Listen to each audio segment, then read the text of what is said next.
देवेंद्र फडणवीस यांच्यावर टीका करणाऱ्या मनोज जरांगे पाटलांविरोधात भाजपमधील आमदारांनी आता आघाडी उघडली। जरांगे पाटील हे मव्याची सुपारी घेऊन फडणवीसांना टीका करत असल्याचा आरोप भाजपमधील मराठा आमदारांनी केला।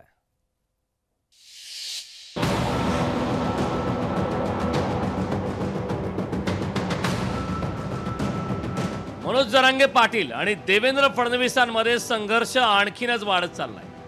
देवेंद्र फडणवीसांवर मनोज जरांगे पाटील टीका करण्याची एकही संधी सोडत नाहीत। जिथं मिळेल तिथं ते फडणवीसांवर अगदी खालच्या पातळीवर जाऊन टीका करतात।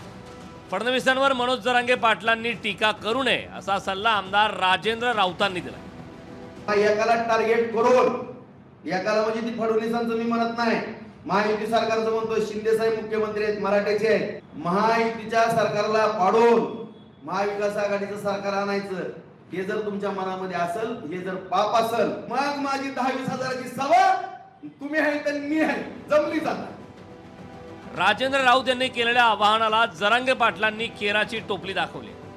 शिवाय त्यांनी राजेंद्र राऊतांवरच टीकेचे बाण सोडलेत। राऊत यांनीही गळ्यात जाणव घातलं का असा सवाल जरांगे पाटलांनी केला। त्यांनी आता फितुरीचे संस्कार दाखवले, कारण पूर्वी कुणीतरी असं म्हणतायत की क्षेत्रीय संपली होती सगळे पृथ्वी तलावरची।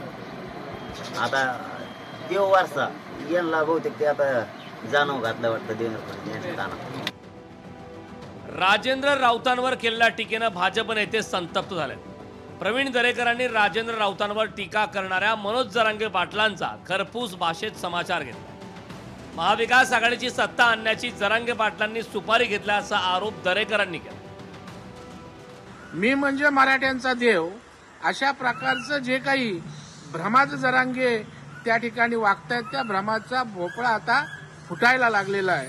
कारण महाविकास आघाडीची रितसर सत्ता आणण्यासाठी सुपारी या ठिकाणी जरांगेने घेतलेली आहे।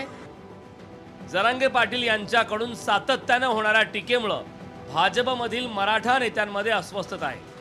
येत्या काळात त्या अस्वस्थतेचा स्फोट होण्याची शक्यता नाकारता येत नाही। सुधाकर जाधव, लोकशाही मराठी, जालना। लोकशाही मराठी ऐका, पहा, जागरूक रहा।